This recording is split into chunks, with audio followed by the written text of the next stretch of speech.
Om Jnanam Timirandhasya Gyananjana Shalakaya Chakshurunmilitam Jena Tasmai Shri Gurave Namaha Shri Chaitanya Manobhishtam Stapitam Jena Bhutale Swayam Rupa Kadammayam Tadati Swapadantikam Vandeham Shri Guru Shri Yuta Padakamalam Shri Gurun Vaishnavangsha Shri Rupam Sagrajatam Sahagana Raghunathanvitam Tam Sajivam Sadvaitam Savadhutam Parijana Sahitam Krishna Chaitanya Devam Shri Radha Krishna Padan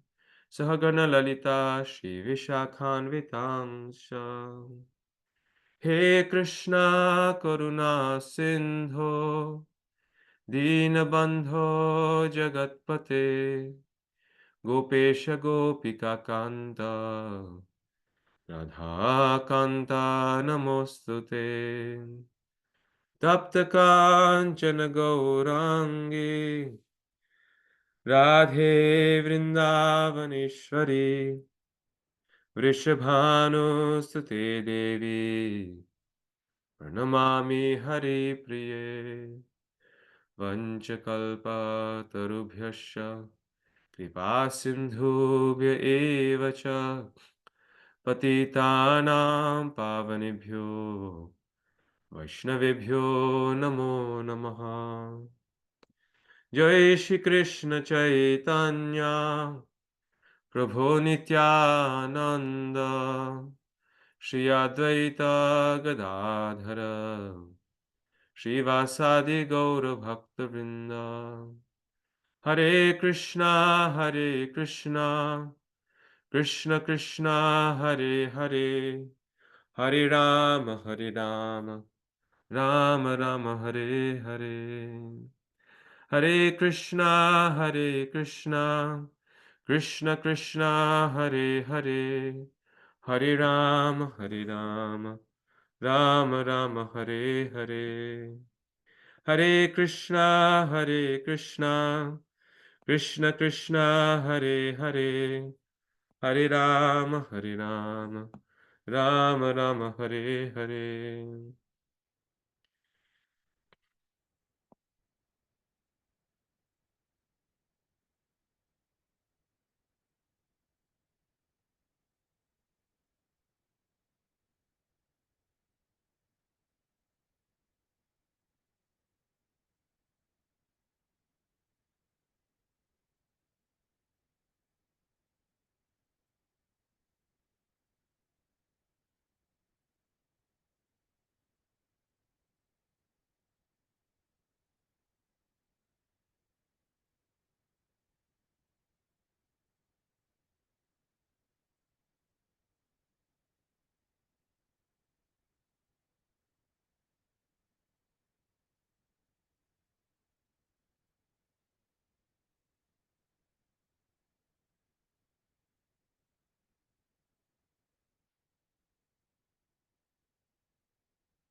Okay, so today, congratulations everyone. We are on the final chapter and entering Prema Bhakti. So this is welcome to Prema Bhakti. Well, at least knowledge of it, not the experience of it, but we are starting Prema Bhakti. Here we go.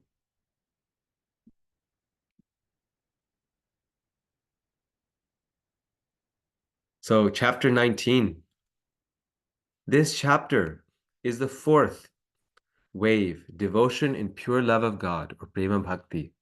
It is the last wave in the first ocean of the nectar of devotion. In this chapter, the definition and attainment of Prema Bhakti is described. The development of Prema is a gradual evolution beginning with Shraddha. When lust is completely transferred to the Supreme Personality of Godhead, and the concept of kinship is completely reposed in Him, such is accepted as pure love of God.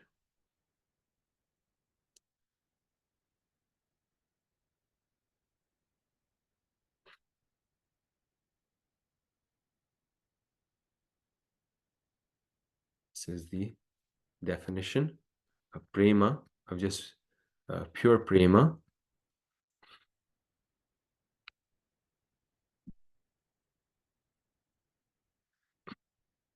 And this is the definition of prema bhakti. Samyan masrinita svanto mamatvati shayan kita bhava sa eva sandratma buddhai prema nigadyate. When that bhava softens the heart completely, one becomes endowed with a great feeling of possessiveness in relation to the Lord and becomes very much condensed and intensified. It is called prema, love of Godhead, by learned scholars.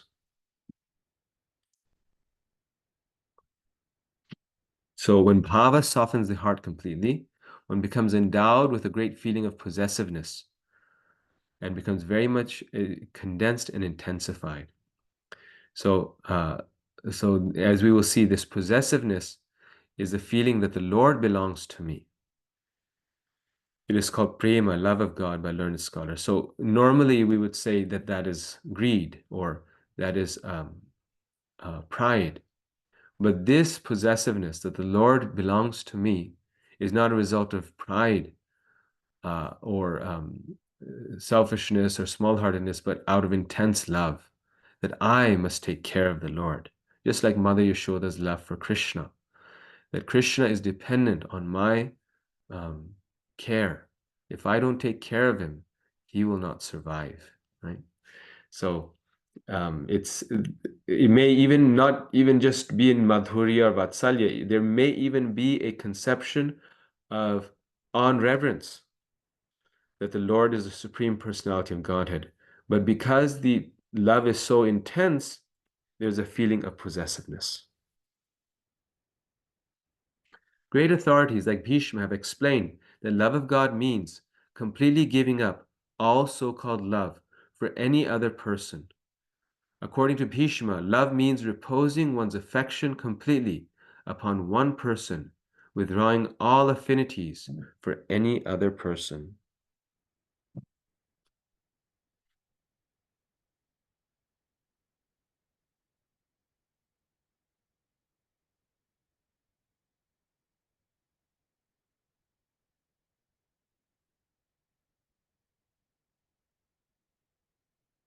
So it is also it is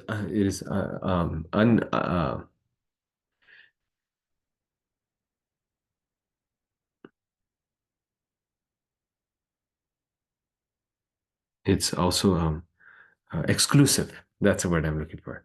That pure love of God is also exclusive. There's no other object of love. Of course, because everyone is part and parcel of Krishna, the devotee loves them. But fundamentally speaking, his love is for Krishna.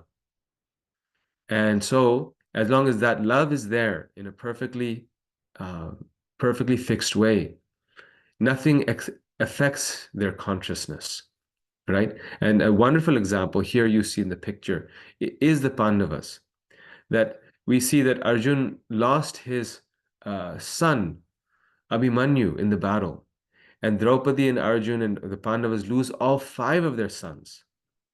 And you think that how could they retain their sanity, right? What to speak of their love for Krishna or their, this or that. But how is it that they could retain their sanity and still be such resilient and loving and happy devotees of the Lord? Because we in our material consciousness cannot relate with that consciousness. In that consciousness, their dearest object of love Their only object of love is Krishna, right? And they feel the pain, Prabhupada says, of separation from a devotee of Krishna. So when Abhimanyu dies, Arjuna feels the intense pain of losing his son who's a devotee of Krishna, who is, connected with Krishna. But his affection and pain is not like that of a materialistic person, because one's affection is completely upon one person, Krishna. Love means reposing one's affection completely upon one person, withdrawing all affinities for any other person. That's a very heavy statement. So, this is how the devotee can always remain peaceful. It's a very great message here. This is why an advanced devotee is never agitated, because because whatever happens externally doesn't matter. It doesn't matter at all. Whatever happens externally is simply the arrangement of Krishna. The only thing that disturbs the devotees, if in their relationship with Krishna and the devotees, meaning the devotees are also representative of Krishna, right? So in their relationship with Krishna, something has gone wrong, meaning that they have done something wrong. That disturbs their mind, because then their relationship with Krishna is farthering away. But if they've done nothing wrong, but others are doing wrong to them, they're not affected, because in that case, their relationship with Krishna is becoming closer, right? If someone is mistreating them, then their relationship with Krishna becomes closer because of their tolerance. If someone's mistreating them and they remain steady in their devotion intensifies. Krishna's mercy intensifies. This is Queen Kunti's prayers, and this is why she prays in this way, that let those calamities happen again and again, because by seeing those calamities, we see you, O Krishna.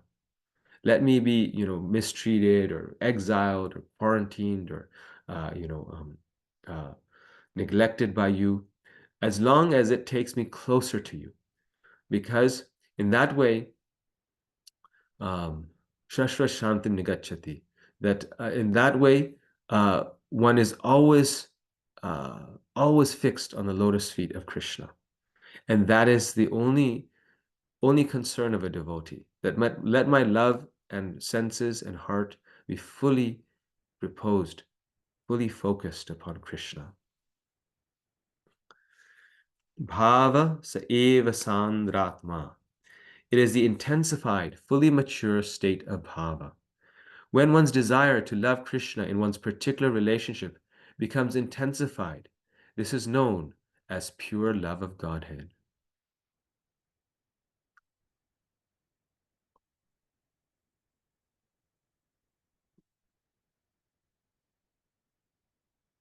Samyan ma shinita svanto. It completely softens the heart. So, um, it's intense. This is very, very key of prema. That it's condensed and intense, and simultaneously it softens the heart completely. The bhava is the softening of the heart. You might remember that image of the butter melting. This is completely softening the heart. Mamattva atisha yankita. Atisha yankita. It is marked by highly possessive ownership of Sri Krishna. And how do we get prema? By the evolution of bhava, either bhava of Vaidhi Bhakti with an attachment to Krishna's majesty, or the bhava of Raganuga Bhakti with an attachment to Krishna's sweetness. So the path to is in two ways. So prema can also be attained with the knowledge of Krishna's majesty. By the evolution of bhava, either bhava Vaidhi Bhakti with an attachment to Krishna's majesty, or Raganuga with an attachment to Krishna's sweetness. Two paths. Prema from regulative sadhana. So from Vaidhi sadhana, Vaidhi derive bhava. Through our sadhana, we get bhava. And then Vaidhi influence prema. And this is why Vaidhi sadhana bhakti, our sadhana, is so much at the core of our spiritual practice. right? It's so much the basis, the core of our spiritual practice.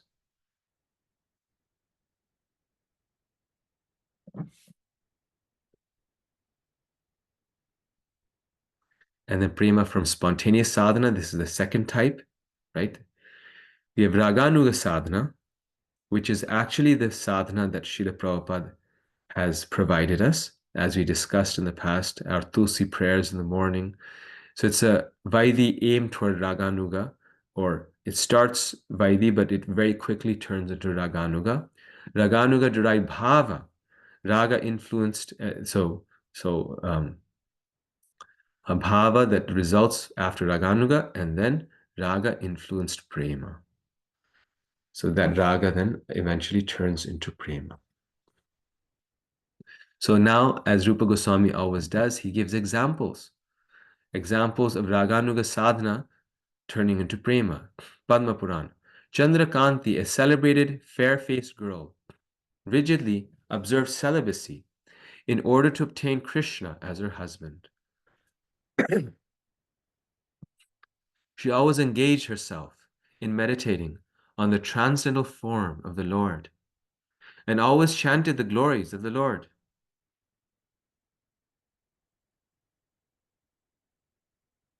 She did not desire to accept anyone else as her husband. She had firmly decided that only Lord Krishna would be her husband.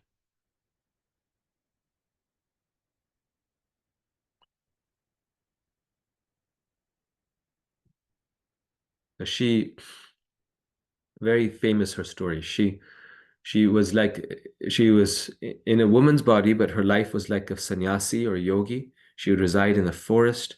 She would not accept anyone else as her husband. She was always dedicated to Krishna, meditating on Krishna's form, qualities, pastimes. But why is it not Vaidhi sadhana? This is what sadhakas, very strict brahmacharis also do. The reason it's Raganuga is because she also accepted Krishna as her husband. She had the raga, somehow the inspiration, the mood, that my relationship with Krishna is that I am Krishna's wife and he is my husband. So this is an example by Raganuga sadhana, because not only did she do sadhana, but that sadhana was in a certain raga. It was in a certain spontaneous mood of accepting Krishna as her husband. The role of mercy in attaining prema. While it's rare to attain prema by mercy only, in essence, all prema is achieved through mercy. For the purpose of sadhana is to attract Krishna and the Vaishnava's mercy.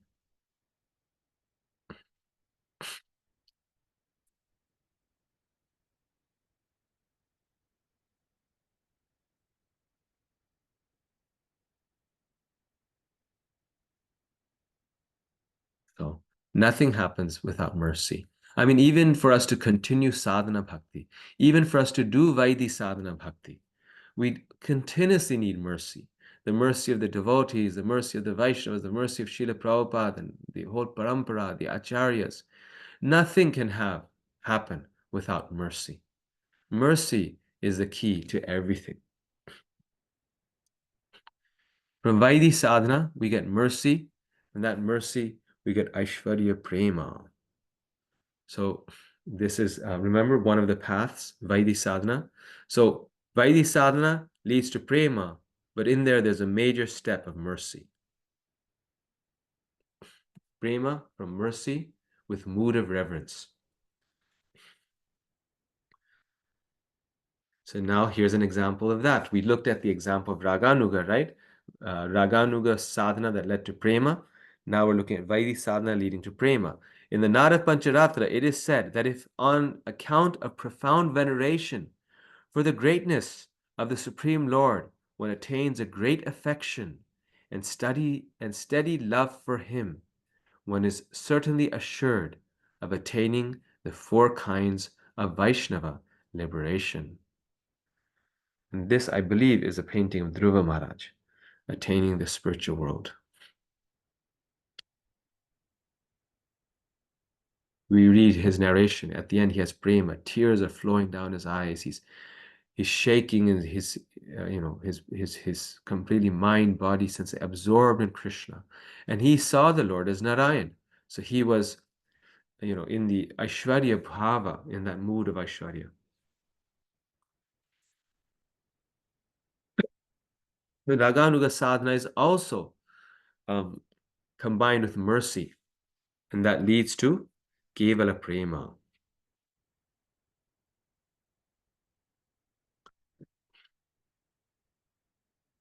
Examples of mercy with spontaneous love. Srimad Bhagavatam 11:12-7. The gopis of Vrindavan did not study the Vedas to achieve me, nor had they ever been in holy places of pilgrimage, nor did they devoutly execute any regulated principle, nor did they undergo any kind of austerity. It is simply by my association that they have attained the highest perfection of devotional service.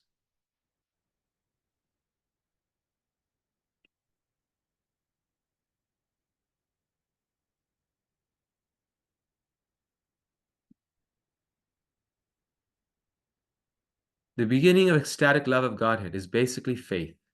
There are many societies and associations of pure devotees, and if someone with just a little faith begins to associate with such societies, his advancement to pure devotional service is rapid.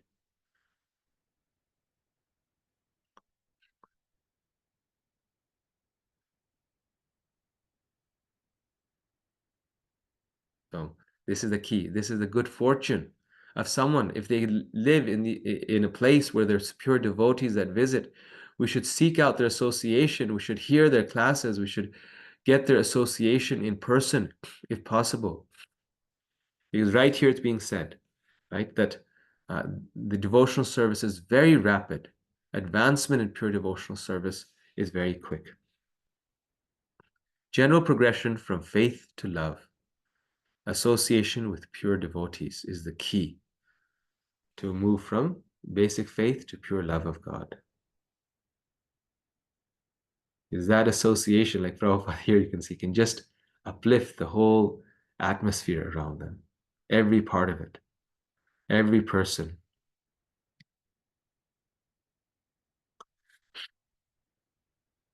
Follow the principles of devotional service under the guidance of the pure devotee and accept him as the spiritual master.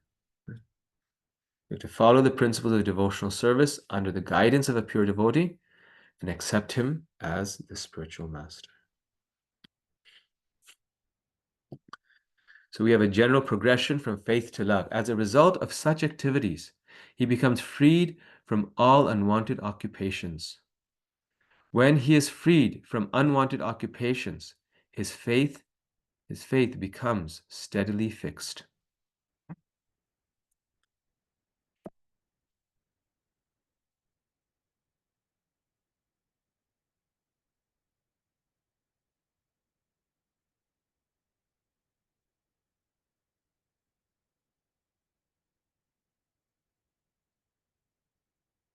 He develops a transcendental taste for devotional service, then attachment, then ecstasies, and in the last stage, there is pure love of God.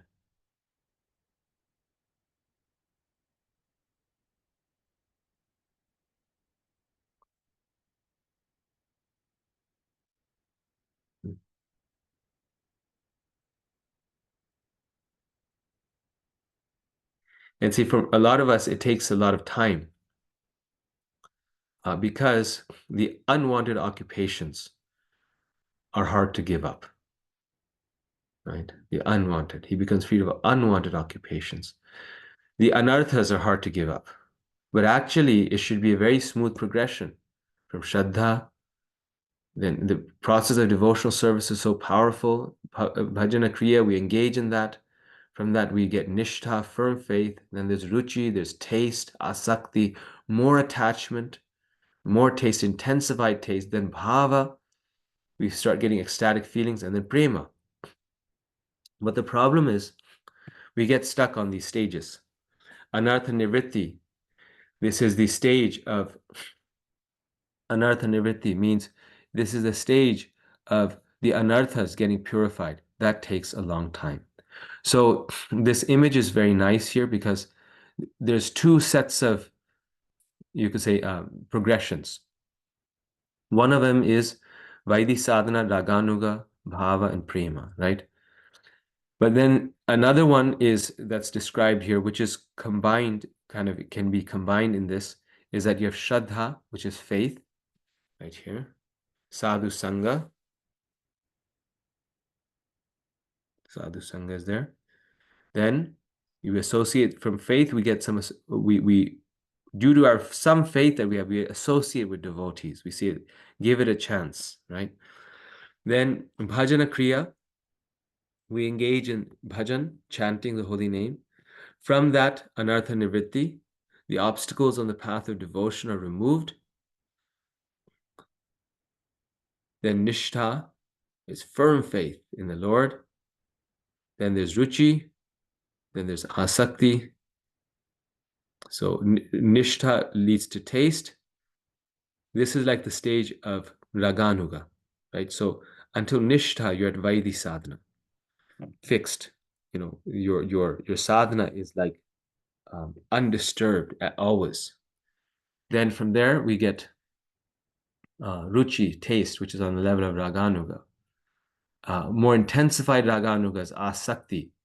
It's turning into bhava gradually. And then you have bhava, pure love, and then prema. Here, this actually, I don't know how this became like, the full image is actually very nice because it gives you all the different types of, struggles on the way. Like on the way, there's oscillating resolve.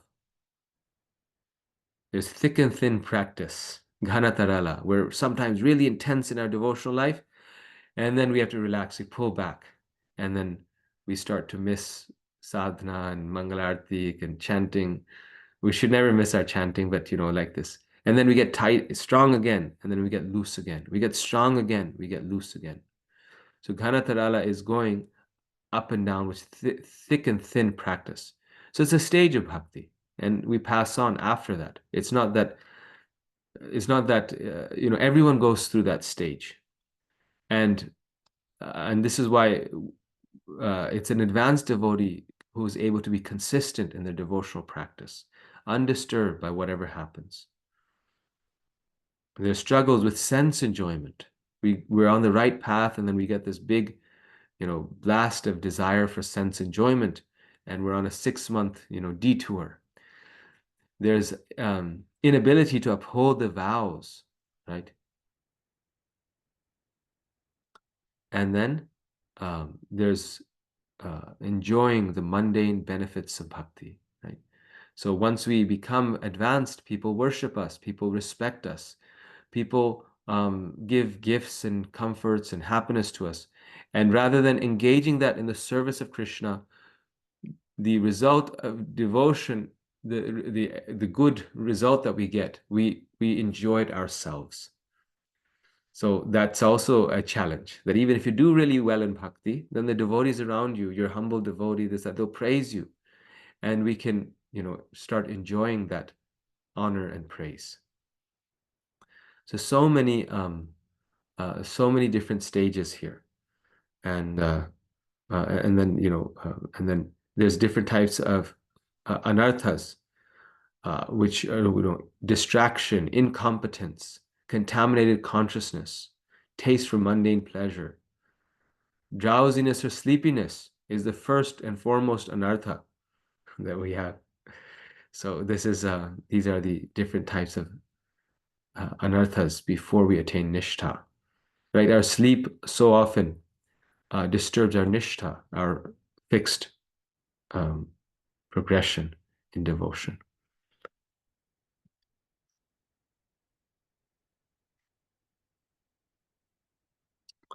So here we go. This is a more larger, you can see here. So I'm glad we have it here now because we haven't talked about this. And this is actually very important in the science of bhakti, these different stages here.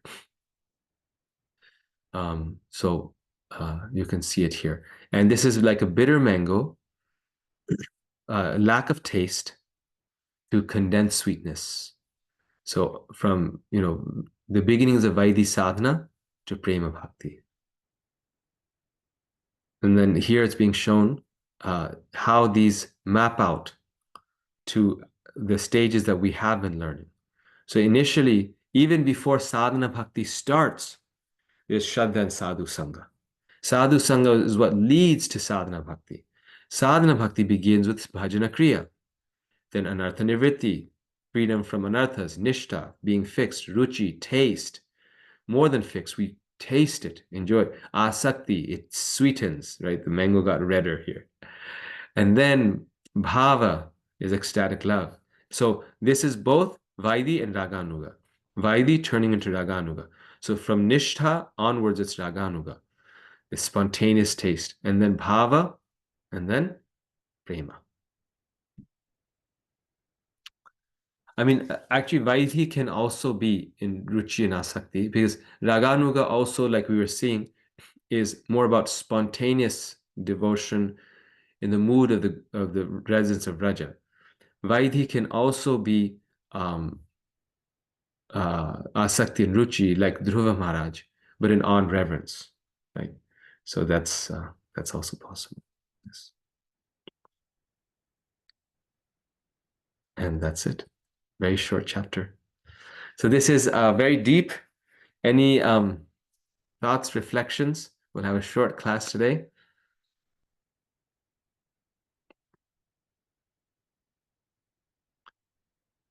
Very straightforward. Hare Krishna Prabhuji. Hare Dandavat Krishna. Pranam. Thank you so much. If you have some time, is it possible to go through that Bhakti Lata Yes. in little more? If it is, I was sorry, thinking that- we can understand better from you instead of. Yes. Let me bring it up a full proper image of it so that we can see it nicely. Yeah, here we go. Here's the poster. Isn't it? Wonderful poster here.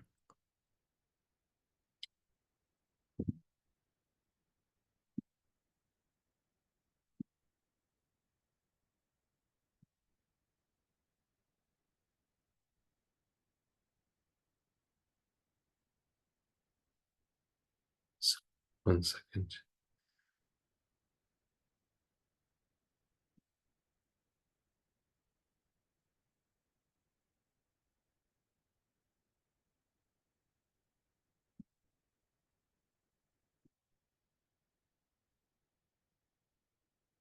They're all let's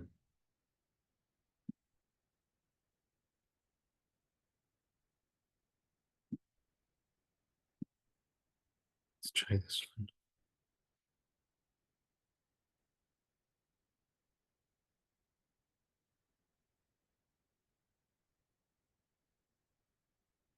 Yes. Okay, wonderful.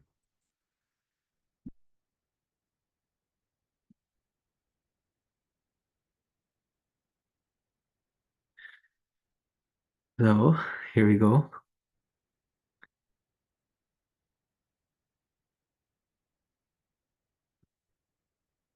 Yes. So this is you can find this online. Just what did I type in here? And then typed in.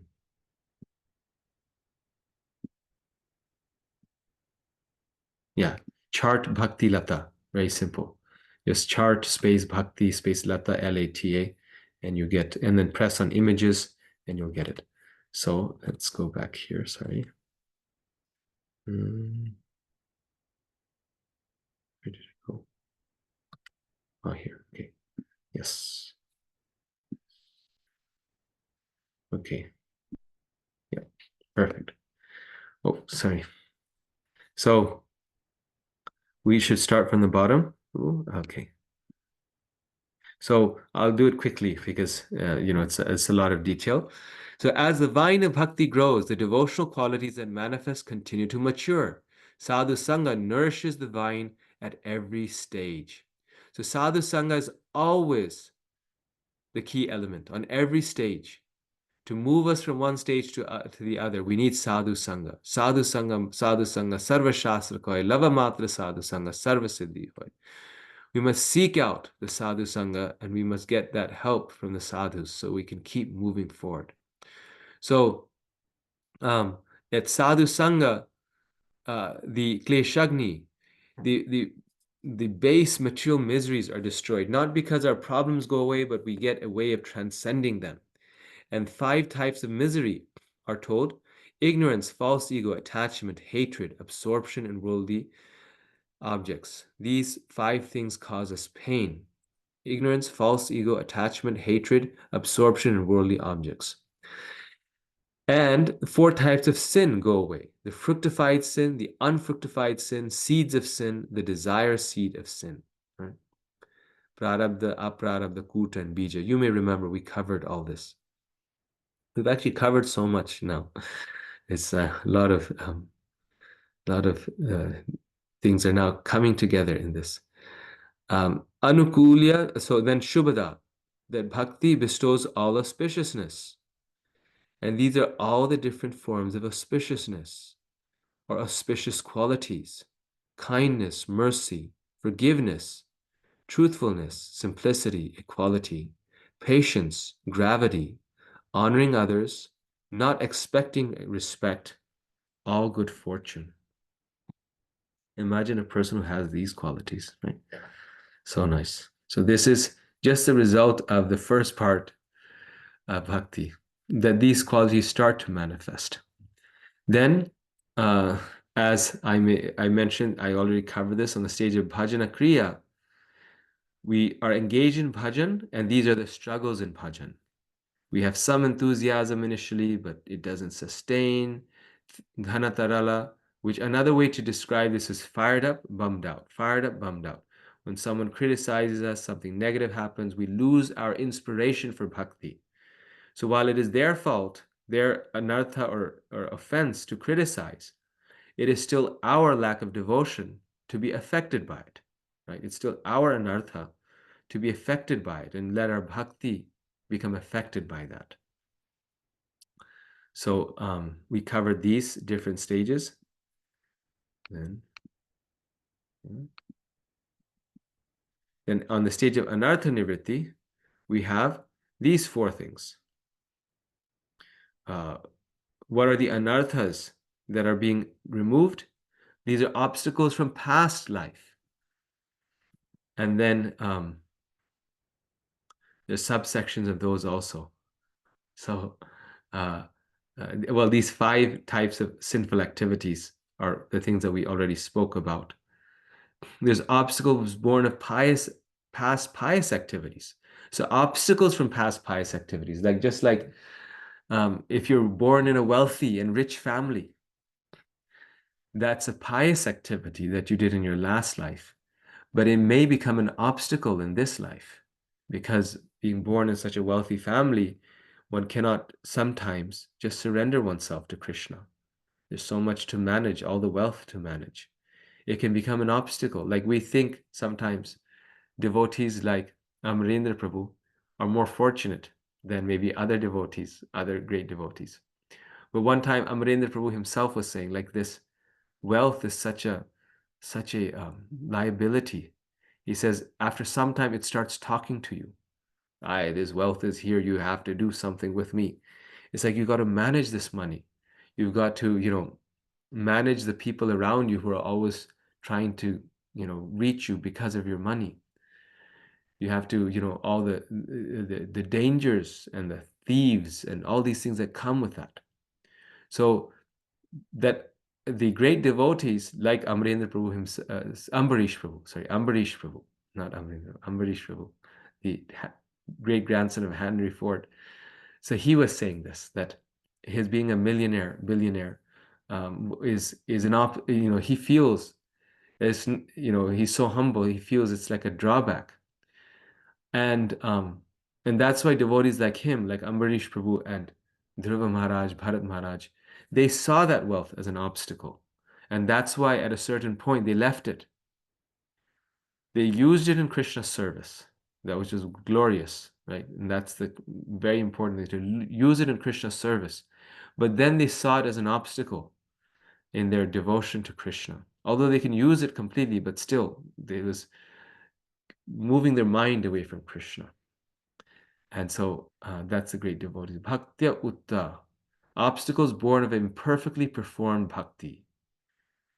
So imperfectly performed bhakti means that we did bhakti for worldly gain, for worship, for adoration, labha, puja, and pratishtha. So if we do bhakti, but we also have this desire for labha, puja, and pratishtha, then it can not give us the result that we're looking for. And of course, that's very visible in others, right? We are very quick in pointing it out in others. But we should look within and see ourselves. Others, again, the same point. It doesn't matter to a devotee because our relationship he wants to increase is with Krishna. That's the relationship that matters the most. So we should look at ourselves and say, am I doing something for Lava, Puja, and Pratishtha? And Appa Radhota, this is something that devotees pray to be relieved from. Obstacles born of past offenses, past 10 offenses against the holy name. So now we are rightly situated, but maybe in the past we offended devotees, and that is coming back to us. So this is the stage of anartha nivritti. This is the hardest stage to get through. My Bhakti Shastri teacher would say that every devotee in their spiritual life will come to a stage in their spiritual life where they want to leave spiritual life. It becomes so intense and difficult and bad. And he says, if we pass through that stage, then we're on the next level. Because Krishna will force us to come to the stage where we're doing it just for Krishna. And when we come to that stage of just wanting to do it for Krishna, then nothing else affects us. And then it becomes a very close relationship with Krishna. So this is the tough stage to pass, anartha nivritti. This is the, bottleneck, so to say. And through bhajana kriya, when we do bhajana kriya, the anarthas come out. The anarthas are faced. And through intense bhajana kriya, we can pass through this stage. And that's why the intensity is important. People say, well, take it light. Yes, take it light also, but take it intense also. Make it intense, because that's what's going to get us through this stage, is if our chanting is good. The quality, not just the intensity, what I mean is the quality of our bhajana kriya will get us through that time when externally everything is not working, but internally we are still connected with Krishna. What are the last 5 obstacles before Nishtha? Drowsiness, distraction, incompetence, contaminated consciousness, taste for mundane pleasure. Right? And my Guru Maharaj used to focus a lot on this drowsiness one. He would always be chastising us. Why are you sleeping so much? Why do you sleep so much? You slept 6 hours, still you're sleeping in the car. And we were just like trying to keep ourselves awake. But he was sleeping, 3 hours, 4 hours a day. And we would just somehow accompany him. He was giving classes, he was doing meetings on that much sleep. So very difficult stage to pass. Of course, it gradually reduces up to prema. His sleep reduces, so we can't artificially reduce it. But we have this anartha. It is all of us which challenged. And then tad anukula vastu vartini. On the stage of nishtha, resting in that which is favorable to bhakti. So rather than getting into mundane pleasures and distractions, we rest, we take shelter, meaning we take refuge in that which is favorable to bhakti. We engage in that which is kindness, mercy, forgiveness, truthfulness. And then sakshat bhakti vartini, resting directly in bhakti herself. So things that are favorable to bhakti help in bhakti herself, which is kayiki, performed by the body, vachiki, performed by speech, and manasi, performed within the mind. Body, speech, and mind. All bhakti in all those forms. Then ruchi, we have taste dependent on external excellence. to his taste not dependent on external excellence.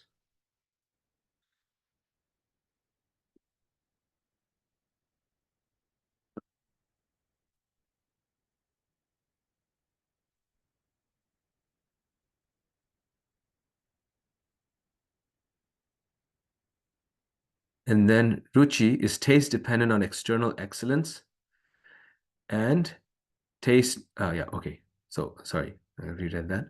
So that is uh,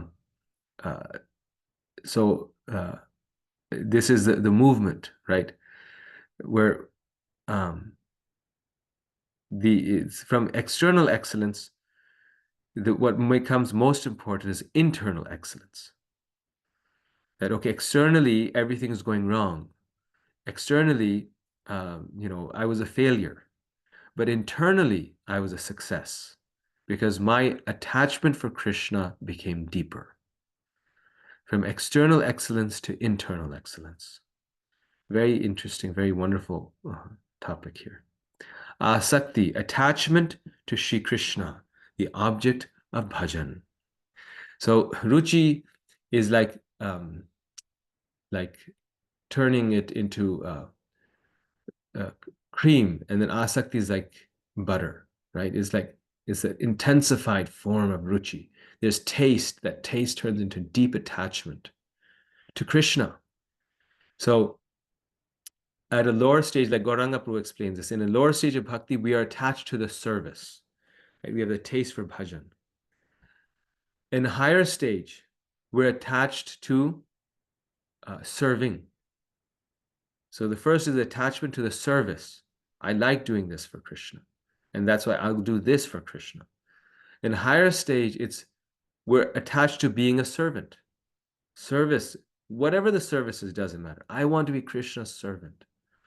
I'm attached to being a servant and service. I have to always serve. Doesn't matter what the service is. And then in an even higher stage of bhakti, the attachment is for the object of our service, Krishna.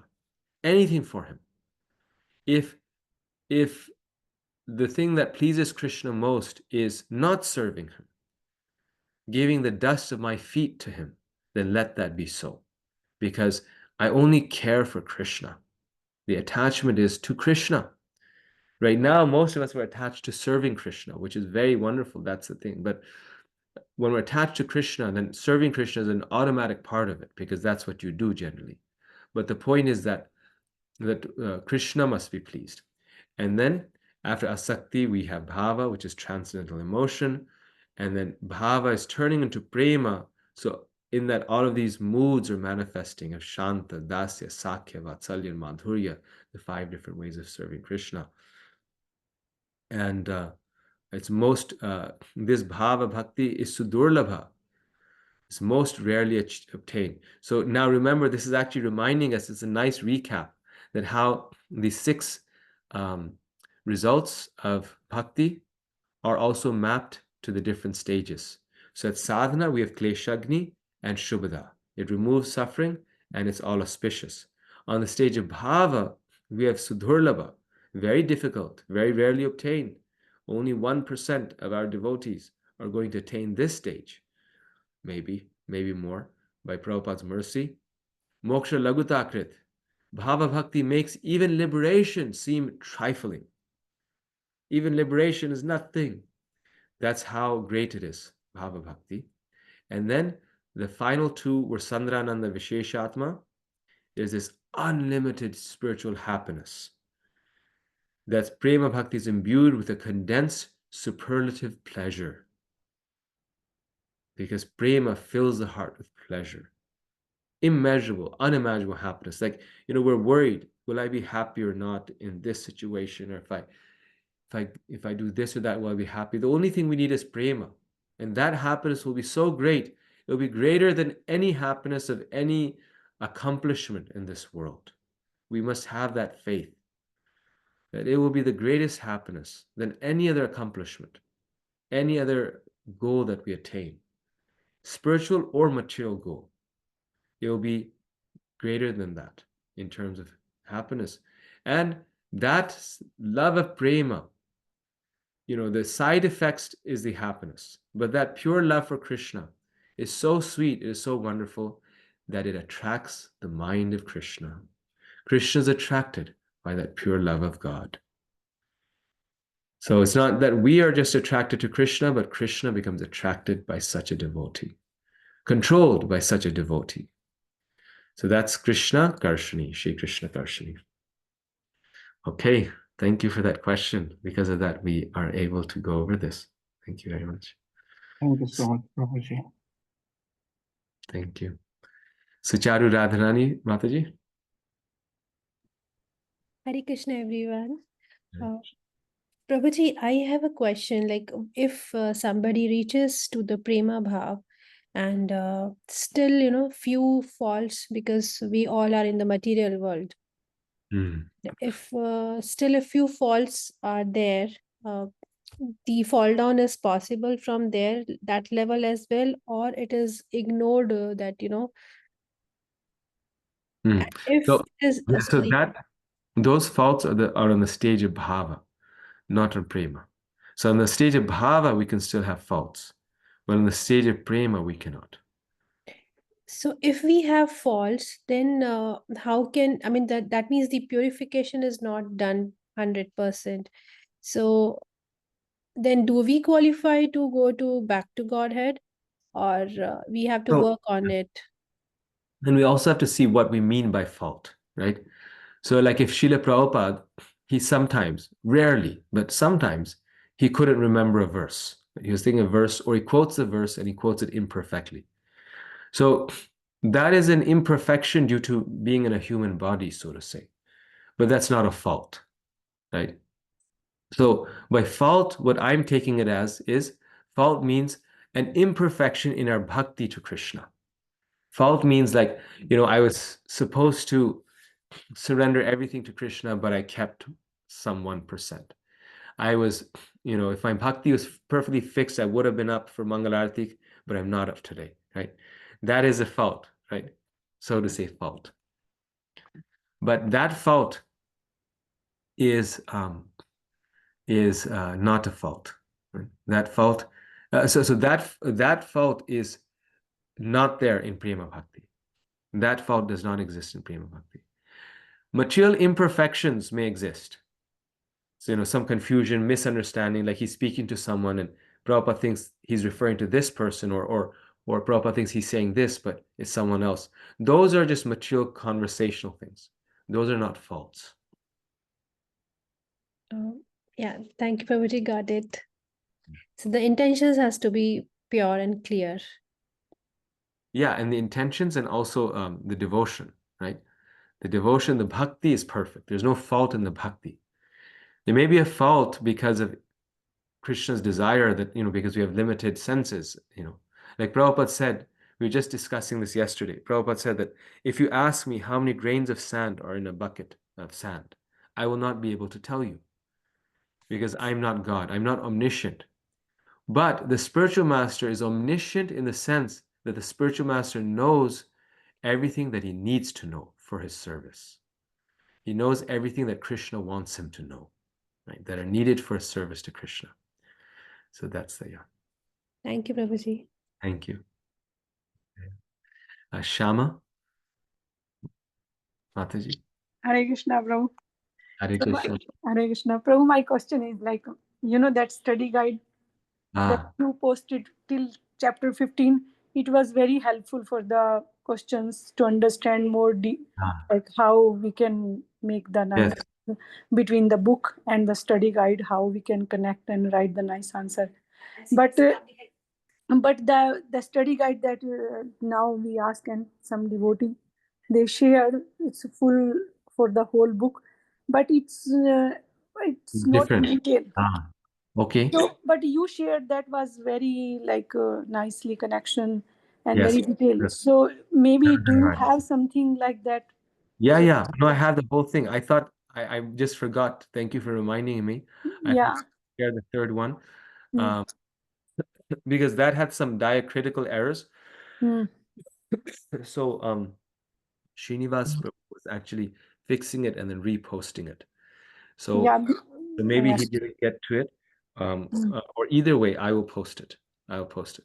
Okay. Yeah, whoever, just like, because you can you can think, Prabhu, because it makes sense, like nicely we can write the question from the book, from the Yes. study guide, so That that study guide is very important, very yes, useful. yes. Thank you, Prabhu. Thank you so much. Hare Krishna. Good. Thank you, Hare Krishna. Okay. Bhadra Krishna Prabhu. Hare Krishna Prabhu, Dhanvat Pranam. Thank you for the wonderful class. So, can you go to the slide where there are two paths to bhakti? One is Krishna's majesty, and the other one is prema. Yes. Yeah, two paths to prema. One is through Vaidhi and the other is through Raganuga. Right. I'll just get here. Yes.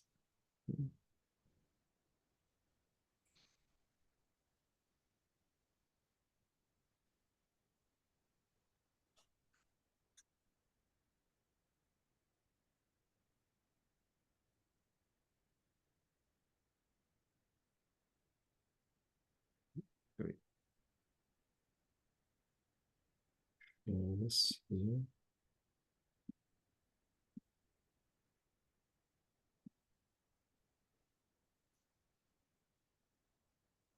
Yeah. So, Prabhu, when we say Krishna's majesty, then are we not talking about we being or somebody being in the mood of awe and reverence? Yes. And when we are in the mood of awe and reverence, then we have that knowledge that Krishna is the supreme personality of Godhead. Yes. And at that stage, from what we have learned and understood, that we cannot go to the level of prema bhakti because we always are conscious that Krishna is the supreme personality of Godhead. But when it comes to prema bhakti, then the relationship is different, like the relationship of the gopis or the relationship of coward boys or Yashodama and Nanda Maharaj. So they were at that stage where they didn't consider Krishna as the supreme personality of Godhead, so their mood was different, and then they could express that love. But Yes. when you are at the stage where you know he's the supreme personality, then how can we express love or attain the prema bhakti? Yes. So actually, this is a point of confusion for me also, because in the Chaitanya Charitamrita and one purport, Prabhupada does say that pure love of God can only be attained, can only be there if one is in a spontaneous mood without awe and veneration. He even says that the residents of Vaikuntha, they don't have pure love of God. But here is something else is being said, which makes sense, right? And that's the thing, we have to understand things by aesthetics also, mood also. What is the mood in which Prabhupada is saying something? What is he saying? In what context? All these things. That what you're speaking of and what Prabhupada is speaking of in that purport is one of mood, not the intensity of love, right? Like I can, like in previous times when there were kings, right? I can love the king as much as the queen loves the king. As a soldier, as a servant of the king. Let's say I identify myself that, I'm the king's servant. In the material world, we don't find this like this. But one can love someone as a servant as much as someone as a lover does. But the mood is different, but the amount of love is the same. So we can't confuse mood with degrees of love. Hanumanji, right? He's a servant of Lord Ram. And of course, a little different than Vaikuntha Majesty. But I mean, he cannot think of Lord Ram in any other way. It's not even a friendly servant. It's like a servant. I'm your servant. That's my only identity in life, is your servant. And his love for Ram supersedes the love, of even the intimate, associates of Lord Ram, like his mothers, his different, Kaikai was one of his mothers, right? So many numerous examples of devotees who are in the mood of service and they see the Lord in majesty, and their love for the Lord is on the level of prema. At the same time, what you're saying is also correct, because Prabhupada says in one place that, actually that pure love only resides in Vrindavan. In Vaikuntha, they cannot, because the mood does affect the nature of the prema. So there's also, and those are spiritual things that we fully cannot cognize. There's also kind of a difference of sweetness, of prema, that the residents of Raja have. And this is why Bhaktivinoda Thakur also says that every living entity, every soul, even in Vaikuntha, has some Swarupa in Vrindavan, because that is actually, the highest destination. So if Krishna is perfectly kind and fair, why will he let some soul miss out on that, right? So there's also like statements here and there of the acharyas where they're saying this, that all of us have some role or place in Raja. And sometimes even that role is just the appreciation or the knowledge, the meditation, the absorption of that love that they have. Like in the case of Bhishmadev. Bhishmadev is not in Vrindavan, but he's appreciating the love of the gopis and of Mother Yashoda to Vrindavan. In his prayers to Krishna at the end, when he's leaving his body, he says that. Same thing with Queen Kunti. She's not in Vrindavan. She's in Hastinapur, maybe a little Dwarka, like that type of mood, not in Vrindavan, but she's Gopyadati Tavikrita Gasidama Tavad. That at the end, she's just offering her obeisances to Mother Yashoda. It's just like, she also has a motherly feeling towards Krishna, because she's the aunt, but she's just like, I am a surrendered servant of Mother Yashoda. Who can be like Mother Yashoda, right? So that prema really is sweeter in Vrindavan. But that doesn't mean that the Vaikuntha Vasis don't have prema. Yes. Thank you, Prabhu. Thank you, Prabhu. Very nice point. Very nice questions we have here today. Rashmi Mataji. Hare Krishna, Prabhu. Hare Krishna. Thank you for another great class. I'm actually really going to miss Bhakti Rasamrita Sindhu. It's just been such a sweet and nourishing book to study. So three things. Two questions and just one point. So in the diagram that you put out, the chart, the leaf has so there's like both Vaidhi and Raganuga. Like the top is Raganuga and the Yes. bottom of the leaf is like Vaidhi. So it seems like there's like the two paths going up all the way. Just an observation, is that correct? Or I'm just Of the leaf or the whole plant? it shows it on the leaf. So you're saying Vaidhi is Right? a Like part if of the you see leaf? doesn't it say Vaidhi on the bottom of the leaf and like Raganuga on the top of the leaf? No, because Raganuga is covered in Ruchi and Asakti, which is like right below the flower part. So But you see it in the bottom. Sorry, I don't mean to interrupt. yeah. Yes, no. So if you look at the bottom leaf, right by Shraddha, Okay. maybe I just pulled up another picture. So I don't know The because leaf, I shared right mine. Sadhusanga. I shared mine on the WhatsApp group. So can you see that okay. one? See if you find it on that one. And if it's not on that one, then you can. Oh yeah, here it is. I see Vaidhi Bhakti right at the bottom. But I see Yeah, Raganuga. Where's Raganuga? it's on top, isn't it? Like the Oh yeah. same leaf has both Raganuga and Okay. Vaidhi. So Yes. Okay. it seems like I just thought that was so nice the way they've shown it. Unless my understanding is wrong, it's like the two paths right up the creeper. Yeah, there's like different sides of the same coin, right? Mm-hmm. So the coin of bhakti, different sides of the same coin. Yeah, that's a nice observation. Actually, it relates just really well with what we were discussing with Bhadrakrishna Prabhu. That although Vaidhi generally turns into Raganuga, but it's also different side of the same coin of love of God, and it may not if we're in a Sri Vaishnav Sampradaya or some other Sampradaya which doesn't have the path of Raga. Oh, Even in okay. the Sri Vaishnav Sampradaya, they have the path of Raga, like the Alvars, but not practiced. Mm-hmm. Right? They don't practice it as much. Mm-hmm. Yes. So actually, for the benefit of others, I'll quickly share the screen so everyone can see what you're speaking about. Share the screen here. Yes. In the meantime, please continue, Mataji. What were you saying? I'm going to move on to the question.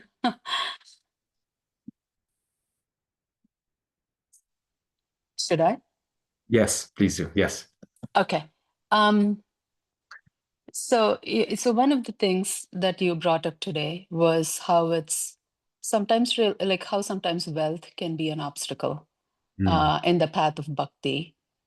And it got me thinking about the six Goswamis, actually. I mean, if you think about Rupa Goswami, Sanatan Goswami, Raghunatha Dasa Goswami, it's almost like all of them gave up a lot of wealth. Like it seems like they started from that place, gave up everything, renounced everything, and got to the path of bhakti. And that kind of took me to thinking about, and this has been, this has been like a developing question in my mind for a while now. So if you think about Maslow's hierarchy of needs, and you know how it says it describes human motivation, and then starting from basic psychological needs and then moving up all the way to self-actualization. And I think in his later years, he was even talking about another sixth level on the pyramid for self-transcendence. And here we learn, as devotees, we learn that devotional service and love for Krishna, that's like the main goal of life. Both make sense. I'm just wondering, and I know there are examples like Narada Muni, and there are many other examples, very exalted personalities. But also, almost many times I wonder if that life of bhakti, bhakti yoga starts where Maslow's hierarchy ends. I mean, almost and I'll ask you the follow-up question, then maybe that'll make it a little more clear. In connection to, the practical application of bhakti in real life situations, right? Like, for example, if I meet someone who's homeless, see someone who's homeless, or who's just really going through extreme hardship, is it really realistic or even appropriate to simply tell them to take shelter of Krishna and focus on prayer? I guess as an aspiring devotee, I'm wondering how to respond to this material suffering around us in a way that's both spiritually sound and also compassionate. Like, how do I make sure I'm not minimizing someone's pain in the name of transcendence? Yes. Yes, no, very, very practical question, and one that is talked about in actually all the world's religions, not just our own tradition, but all the world's traditions talk about this. And I want to mention here that that this is exactly what what Prabhupada recognized. He said that no one in 10 miles of the temple should go hungry, because so genius Prabhupada was always, like, always he was such a genius that he recognized that, because the fact is, the one fact is that on a hungry stomach, we cannot, in an empty stomach, hungry person cannot hear the message of the Lord. They cannot hear and chant. But above and beyond that, if they have nothing else, but they have good food and water, they're satisfied and obviously healthy, like basic life. But if they have food, then they can focus on spiritual life. Even if they have a small studio apartment, they can focus. If they have a palace, either way, if they have a old car or new car, they can focus, right? So the basic need that Maslow's hierarchy was food, and that he was fulfilling through prasadam. Every program had to end with prasadam. Prasadam should always be available at the temple. So someone comes in, the first thing they get is prasad. That need is fulfilled. And then the only other need we have is Krishna consciousness. On a very high level of Krishna consciousness, we don't even need the food. Our only need is Krishna consciousness, and we're fully Krishna conscious, we don't need anything else. But even from the very rudimentary stage, Prabhupada recognized that the only thing we need is Krishna prasadam. And even that is spiritual. Even that is Krishna's mercy, completely spiritual. And so give that to people. So point well taken, a point well made, and the point is well taken. Already Prabhupada thought about this. And he's saying, give out Krishna Prasad and preach the holy name. Just recently, one devotee was speaking to me who was saying that a Christian, when he was, doing books, meeting people while they were doing prasadam distribution, a Christian lady came up to him and said, you're cheating people by giving them food, luring them in by food. You give them good food, and then you converting them basically, right? It's like he said, she was saying, if your philosophy is so good, if your spirituality is so strong, why do you have to, entice them with food? And just the philosophy itself should change them. And our response to that is, Prabhupada's response to that is exactly what you're saying, that people need spiritual food even to understand spiritual life. It's not about us enticing them, it's about them not being prepared for spiritual life unless they get spiritual food. First of all, food to begin with, many college students are hungry. And secondly, spiritual food to nourish the body and brain so that they can understand spiritual life. So every path has their process, and this is our process. And this is the process of love and compassion. And this is not a small thing. This is why Prabhupada said we are the kitchen religion. Right? So prasadam is the key to begin spiritual life, but it doesn't stop there. Does that Thank you, answer? Prabhu. That helps. Yes, thank you. So then I was thinking as you were speaking, just building that out, then building further on that. So the second level, which is once you have those basic needs met, you start thinking about love and belonging. And so that would be our satsangs, Yes. where we have that community. I haven't thought about one for the other ones yet. I'll work on that, but that just came to mind. Wow, yes, you could do like Yeah, how Krishna consciousness fulfill all of mass. yeah. Right? Kind Yes, of parlay that on the pyramid. And I don't know, I guess self-worth could just be knowing our identity, right? That we are eternal parts and fragments of Krishna. yes. That should be self-esteem. Thank you. Thank you, Mataji. Thank you very much. A good point. Champaka Lata Sakhi Mataji.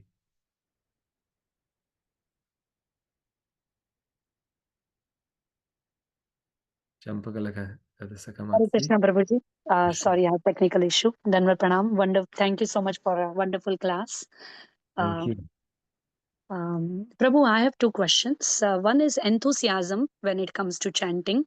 It's there for many days, and like we were seeing, you mentioned one or two times, and then it goes down. Again, again it comes and it goes down. If you can tell me some key where it always stays and we are focused on hearing the holy name and constantly enthusiastic and looking forward every morning to chant. Mm. Yes.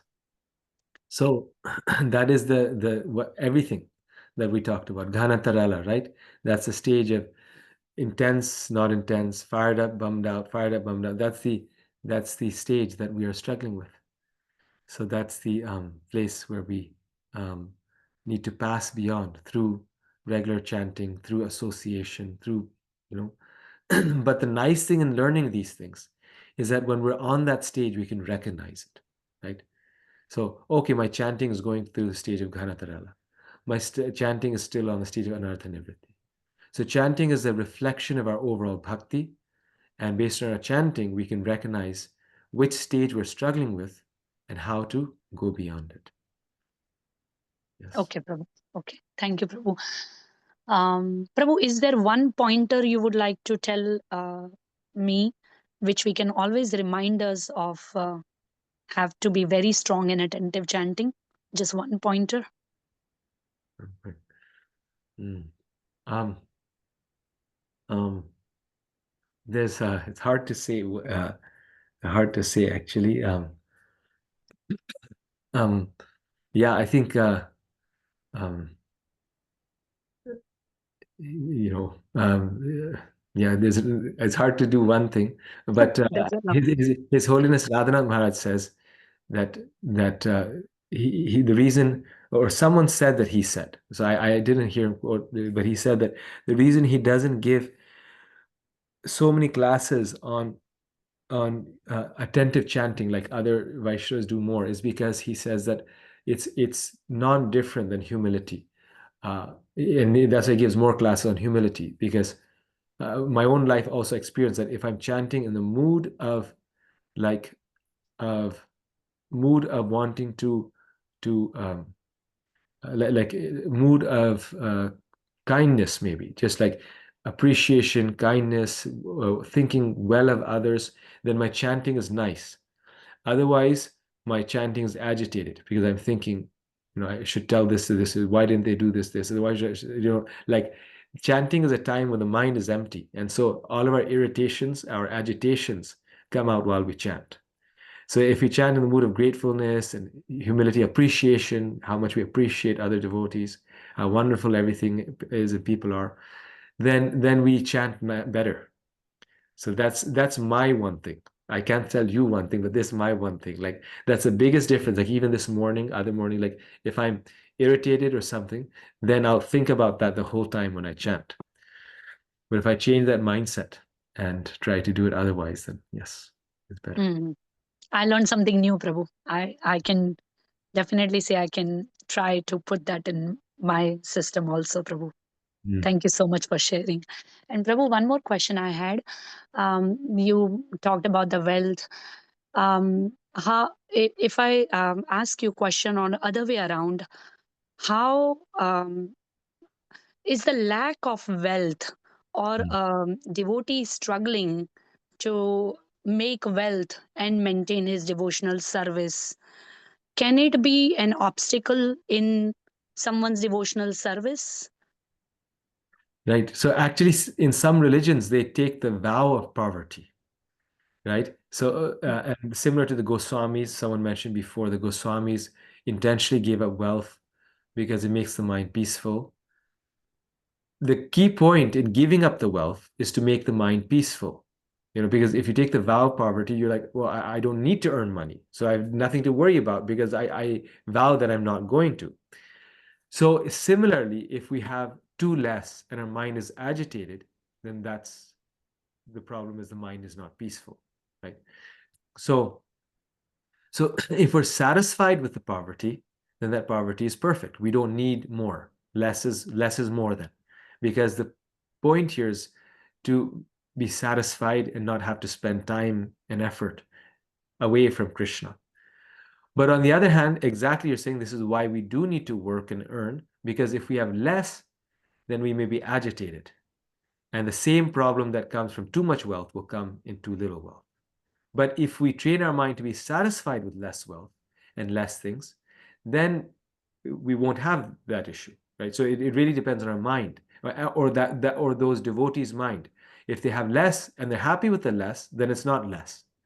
But if they have less and it is a problem, they have a small child, maybe they need it also, not just in their mind, but if they have less and it's a problem, then yes, then they need to, then that can be an obstacle in their bhakti, the lack of wealth. So devotional service can be affected if there is a need and the wealth is too little. No, the devotional service is not affected. The mind is affected. Devotional service is unaffected. Devotional service is above all these things, but we're using the mind to engage in devotional service. So if we have less, and that's why we're always agitated, then that'll affect the mind, which will affect our practice of bhakti. But yes, if we want to practice bhakti and we want to, through Krishna consciousness, train our mind, fix our mind on Krishna, then no, it won't be affected, right? So like I said, that's the choice that we have. That, well, we have less money, we can solve it through getting money, or we can solve it by becoming Krishna conscious fully. And if we become fully Krishna conscious, that money problem won't bother us anymore, right? But being fully Krishna conscious is not easy. So sometimes in the meantime, we have to get some money. Yeah. Okay. No, I was thinking about Sudama. Then his devotional service was not at all affected. His mind was also not at all affected. That's a wonderful example, because his wife is also a devotee, but not as advanced as him. So she was getting affected by the lack of money. And so she needed something to kind of adjust things. So I said, go and ask a little bit from Krishna. And Sudama was not being affected. So it had to do with their different levels of advancement. And that's a perfect example. Yes, Siddham. Also, Prabhu, I was thinking about Tukaram, right? Sant Tukaram, Yes, who went through a lot, yes, but his mind was not at all agitated. yes, yes, So it's all about how the mind is trained, yes, whether it's extra wealth or whether it's less wealth. yes. An advancement. Yes. Okay. Okay, Yes. Prabhu. Thank you so much. Thank you for replying, Prabhu. Thank you. Wonderful answer. Right. Yes. So once you're done with this homework, I'll give you like a week to finish all the homeworks. Then I'll share with you the exam. Well, not share with you the exam. Maybe Rashmi Mataji, if she's still here, Mataji, you can share that Excel sheet again, and people who want to Sure, take the exam can sign up. sure, Prabhu. Okay. Yeah, Mataji made a very nice Excel sheet with, drop down things, yes, no, all these things. So, maybe Mataji, you can share it anytime this week, whenever works for you, because people still have to finish their homework for this. So there's no hurry for it. And then people sign up, and then there you'll put the name of your proctor. And once you sign up and you put the name of your proctor, I'll send the exam to your proctor. And then when you take it, you work it out with your proctor. And there's no cutoff point that you can't take it after this date and then you failed. However, I recommend that you try to do it within 2 weeks, because otherwise you forget everything that you learned, and then it sometimes never happens. I've seen devotees who've done everything and then I'm not ready for the exam, they're afraid to take it, they push it off, and then it never happens because then they have to relearn everything. So there's no end date, but try to do it in 2 weeks' time.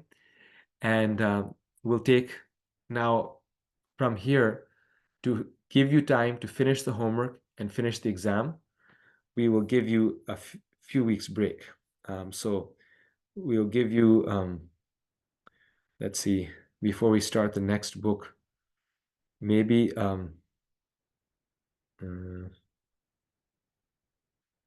yes. So May 3rd, I have my university commencement, so I cannot do class on that date. So either we have to start on the 26th of April, the next book, or the 10th of May. 10th of May might be too late, so we'll try for 26th of April. 26th of April, yeah, that sounds like a good date.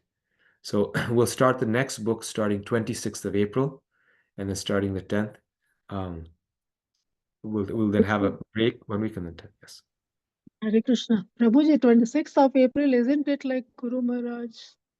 Oh, yeah, that's the 25th, actually. Yes, 25th. 26th also might be hard. You're right.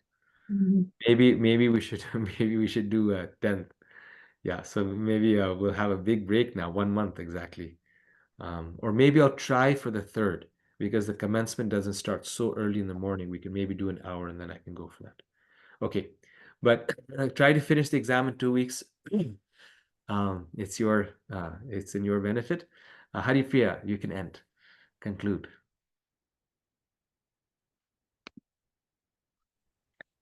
Yeah, just I have some points. So we can see that prema. So prema means one becomes intensified, and bhava soften one's heart completely like Vrindavan Vasis, and it brings a feeling of possessiveness, possessiveness, and then we can see. So yeah, and love of God, or basically prema, means giving up love for means giving up love for everyone except Krishna. An example of this is the Pandavas. So Arjun's son Abhimanyu, when killed, he felt sad, but that attachment was different from the sadness and attachment of a materialistic person. And a real devotee thinks of Krishna when in distress. And how to get prema? So there are two divisions of prema: Vaidhi Bhakti and Raganuga Bhakti. So knowledge of Krishna's majesty is Vaidhi Bhakti, and knowledge of Krishna's sweetness is Raganuga Bhakti. And we can see that there are three steps: the Raganuga sadhana, and then bhava, and then prema.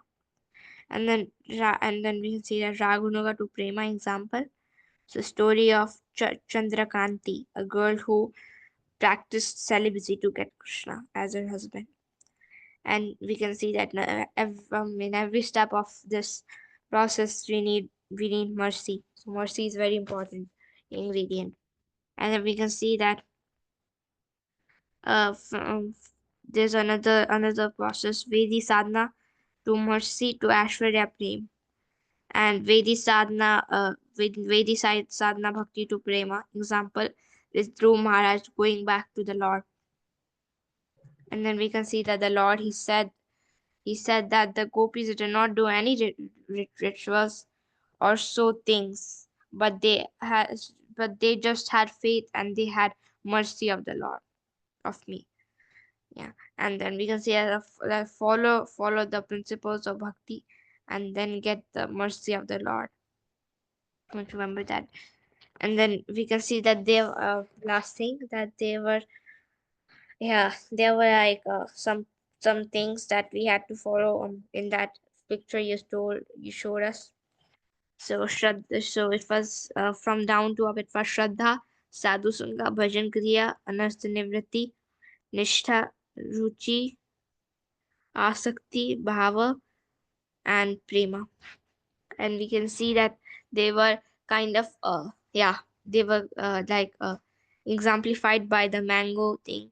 So yeah, by bitter mango, and then kind of almost ripe mango, and then ripe mango. There were three divisions, and these things were divided into these three divisions. So thank you, Prabhu. Hare Krishna. Thank you so much, Haripriya, and congratulations to you, also Om. We should especially recognize both of you for doing this Nectar devotion course and weekly, so patiently, you know, attending and then summarizing so wonderfully. And sometimes I see like you're waiting, like when will the questions end so I can do my, my service. And you're so, at your age, so patient and so intent. So definitely Krishna really appreciates you. So thank you, everyone. I have to go now, and all of you also probably. So we'll see you in the next few weeks. And I'll be Thank you, sharing the Prabhuji. study guide on WhatsApp. Yes. Thank you, Thank you, Prabhu. Prabhuji. Hare Thank Krishna. you, Prabhuji. Peace Thank and you, everyone. Prabhuji. Mataji's Dandavat Thank Pranam. you. Hare Thank you. Krishna. Thank you for the Thank nice you, class. Prabhuji. You. Hare Krishna, Bhaiya. Hare Krishna. Prabhuji, who would be my proctor as a child? You have to find someone. But I think you joined late, so you can start with the next book for the exam, unless you've caught up. Have you done, have you heard all the classes, done all the homeworks? You can see whatever is practical. Yes, Prabhuji, I've caught up with the videos you in your channel, so I only have like one or two more left to do. Really? Wow. Okay. So if you've caught up, so you need to watch all the videos and do all the homeworks. And you have time for that because you have, like a month now before we do the next book. So once you do all of those, then get a devotee from the temple, someone who, like that, and ask them to proctor it for you. And I'll send it to them. Okay, thank you, Prabhuji. Hare Krishna. Hare Krishna. Thank you.